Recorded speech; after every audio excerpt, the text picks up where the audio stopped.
Le dodo est un animal. Alors pour vous représenter le dodo, c'est un espèce de gros pigeon. On sait maintenant que c'est de la famille des pigeons et il a été le pigeon de l'histoire, ça c'est sûr. C'est-à-dire à peu près 20 kilos, des pattes, comme il était sur une île.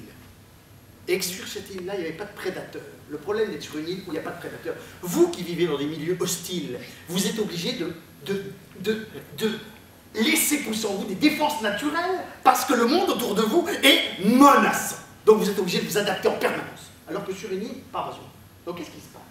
Le dodo, tout doucement, les pattes plus raccourcissent, les ailes aussi.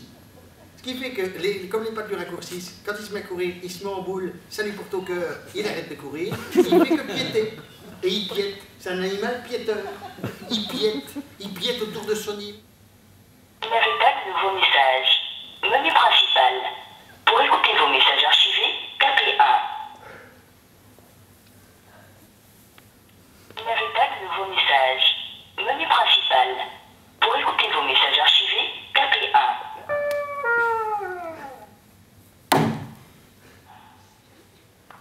Je vous rappelle qu'il vous suffit de taper 0 pour obtenir de l'aide à tout moment.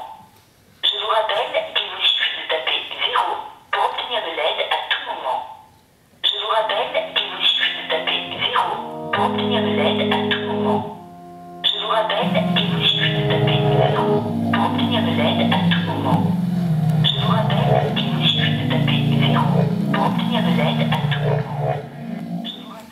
Et donc, là, qu'est-ce qu'il fait? Il piète, il fait son chemin de Saint-Jacques-de-Compostelle autour de l'île, que c'est moins large que le chemin de Compostelle, mais il piète, il circule. Il y a une très bonne circulation sur l'île de la Réunion, rapport au fait que lui, le dodo, il piète en permanence. Il piète, puis c'est un animal assez heureux de vivre parce qu'il observe les autres oiseaux, mais il n'est pas jaloux parce que comme il ne vole pas, c'est en plus comme il a les ailes qui l'ont raccourci, il ne vole pas, il fait broumer ses ailes, c'est tout ce qu'il peut faire pendant la période des chaleurs, c'est tout. Autrement, il ne serve pas. Donc il piète, il broume les ailes, et son cri, autrement, c'est qu'il blerque. On le sait, rapport aux enregistrements qu'on a trouvés dans les coquilles Saint-Jacques qu'on a ramassées et blerque, blerque. Ça, c'est le cri du dodo qui appelle la femelle. Blerque.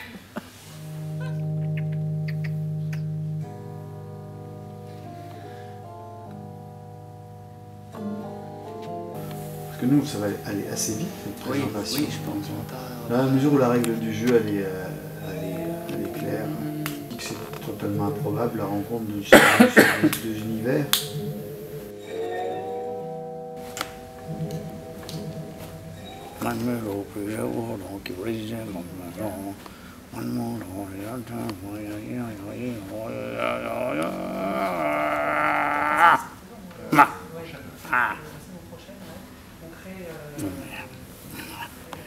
Aussi, bon, bah, encore faut-il trouver des plots, parce que maintenant qu'il n'y a plus de fil d'art, il n'y a plus tellement de plots.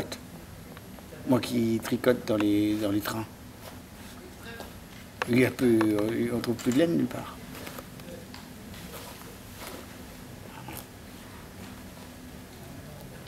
Pas forcément un chat, son chat mange les mulots, moins de mulots, plus de bourdons, qu'avec les mêmes maisons.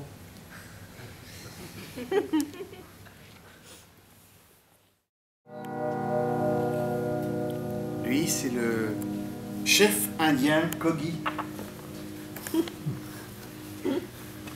Ils sont sur une montagne de Colombie. Le dodo arrive sur cette montagne de Colombie où il y a des dizaines d'Indiens Kogi habillés tous en blanc, tous désespérés, parce que les paramilitaires sont arrivés. Ils ont mis du napalm partout sur les cultures vivrières des pauvres Kogi, qui sont là normalement pour garder l'harmonie du monde. Et ils se désespèrent en disant qu'ils ne peuvent rien faire. Et le dodo, lui, il sait pas quoi faire non plus. Normalement, il dit, ah ben, je sais pas quoi faire. À ce moment-là, il se met à piéter. Il piète, il piète, il piète, il piète. Et il piète tellement fort le dodo qu'en piétant,